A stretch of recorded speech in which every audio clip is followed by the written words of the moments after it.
कर्पूरगौरं करुणावतारं संसारसारं भुजगेन्द्रहारं सदा वसन्तं हृदयारविन्दे भवं भवानी सहितं नमामि।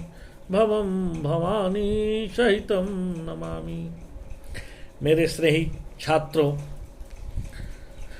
आज मैं 10वीं वर्ग के सीबीएसई बोर्ड के छात्रों के लिए गद्य खंड की ओर प्रवेश करने का प्रयास करता हूं।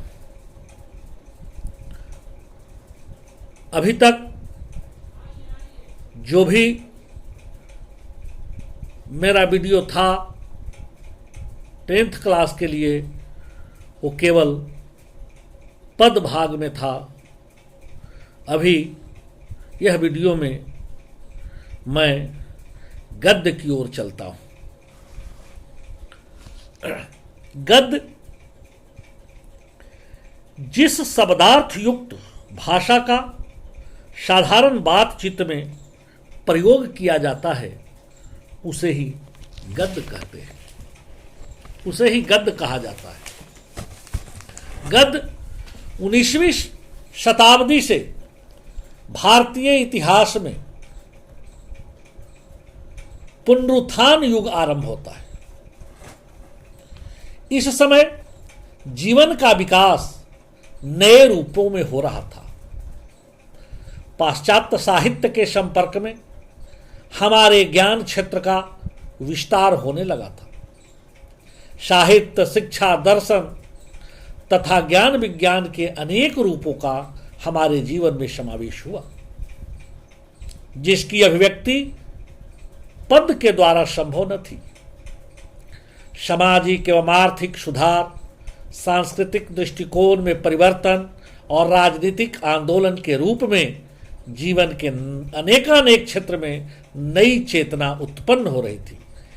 इसी समय डाक, तार, रेल आदि की सुविधाओं के कारण परस्पर व्यवहार, विचार और शिक्षा में वृद्धि हुई।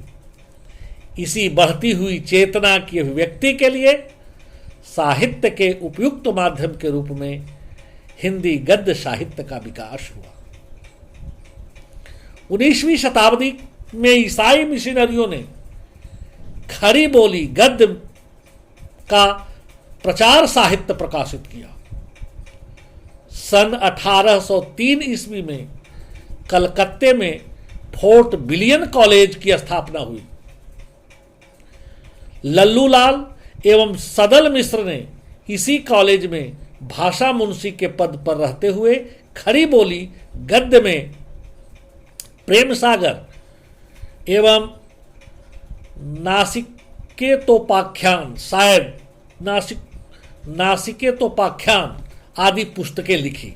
इस कॉलेज की परिधि के बाहर इसी समय रामसुख लाल एवं इंसा अल्लाह खां भी हिंदी में गद्य रचना कर रहे थे।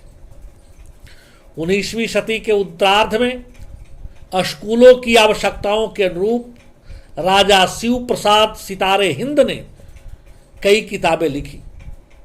उनकी भाषा में उर्दू, फारसी शब्दों का प्रयोग अधिक होता था। इसके विपरीत राजा लक्ष्मण सिंह ने संस्कृत की तत्सम शब्दावली से युक्त शुद्ध हिंदी का आदर्श सामने रखा। इसी समय आर्य समाज के प्रवर्तक स्वामी दयानंद सरस्वती एवं उनके अनुयायियों ने हिंदी गद्य में कई ग्रंथ लिखे और खरी बोली गद्य के विकास तथा प्रसार में योगदान दिया। हिंदी गद्य विकास के इस प्रारंभिक चरण में भारतेंदु हरिश्चंद्र का भी उदय हुआ। उन्होंने बोलचाल की भाषा के आधार पर हिंदी गद्य को व्यवहारिक रूप दिया। भारतेंदु हरिश्चंद्र ने बड़ा मेहनत करके गद्य साहित्य को आगे बढ़ाने का काम किया। हिंदी में भारतेंदु के बाद महावीर प्रसाद द्विवेदी का व्यक्तित्व भी बहुत प्रभावशाली रहा। द्विवेदी ने अपने युग में साहित्य का दिशा निर्देशन किया और भाषा को व्यवस्था प्रदान की। हिंदी गद्य साहित्य की विषय वस्तु, भाषा एवं शैली पर उनकी गहरी छाप है। उनके इसी व्यापक प्रभाव के कारण सन 1900 से 1920 ईस्वी तक द्विवेदी युग के नाम से जाना जाता है। लगभग 1920 ईस्वी से हिंदी गद्य साहित्य का बहुमुखी विकास हुआ। भाषा अधिक शक्ति संपन्न हुई, अभिव्यंजना शैली में परिष्कार हुआ तथा विविध प्रकार के साहित्य की प्रचुर मात्रा में रचना की गई। रामचंद्र शुक्ल तथा रामसुंदर दास ने भी गद्य में काफी योगदान दिया। आज उन सारे विद्वानों के प्रयास का प्रतिफल है कि हिंदी गद्य इस रूप में हम लोगों के बीच है। गद्य विधाओं की भी कई प्रकार होते हैं, जैसे कहानी, रेखाचित्र, व्यंग, संस्मरण, आत्मकथ, लेख, व्यक्तिगत चित्रण, व्यक्ति चित्र, यात्रा संस्मरण, यात्रा वृतांत, रिपोर्टाज और कह लें कि भाषण संग्रह इत्यादि। इनमें से कुछ एक विधाओं को हम लोगों को पढ़ना है। हम लोग के पाठ्य पुस्तक में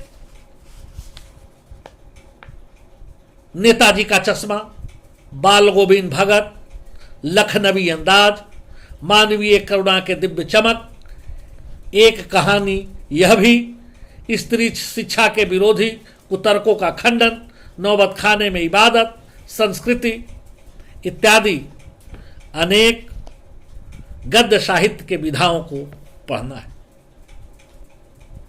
गद्य विधाओं में भी अपनी विशेष रचना होती है और प्रत्येक विधा को पढ़ने पढ़ाने की विशिष्ट विधियां होती है। किसी विधा विशेष की रचना पढ़ते पढ़ाते समय उसकी मूल विशेषता की ओर अवश्य ध्यान देना चाहिए। यदि हम इन विशेषताओं के प्रति यदि ध्यान नहीं देते हैं तो हम विद्यार्थियों को स्वच्छंद उड़ान भरने की छूट नहीं देते। जबकि साहित्य में हमारे पाठकगण स्वतंत्र होकर के साहित्य के किसी भी विधा को पढ़ें, तभी उनके जीवन का समग्रता में विकास होगा। साहित्य का यह ध्येय भी होता है कि हमारे पाठक समग्रता की ओर ज्यादा अग्रसर हो, एकांगी विचारधारा में बंध करके न रहें। जब वो एकांगी विचारधारा में बंध जाएंगे तो उनके जीवन का पूर्ण रूप से साहित्यिक विकास संभव नहीं होगा। साहित्यिक विकास तभी संभव है जब स्वतंत्र रूप से उनका पठन पाठन यहाँ होगा। इन्हीं शब्दों के साथ मैं अपने वाणी को विराम देता हूँ और अगले वीडियो में हम जो 10वीं वर्ग के सीबीएसई बोर्ड में पढ़ना है स्वयं प्रकाश की कहानी नेताजी का चश्मा, उसको लेकर के सब उपस्थित होऊंगा। धन्यवाद।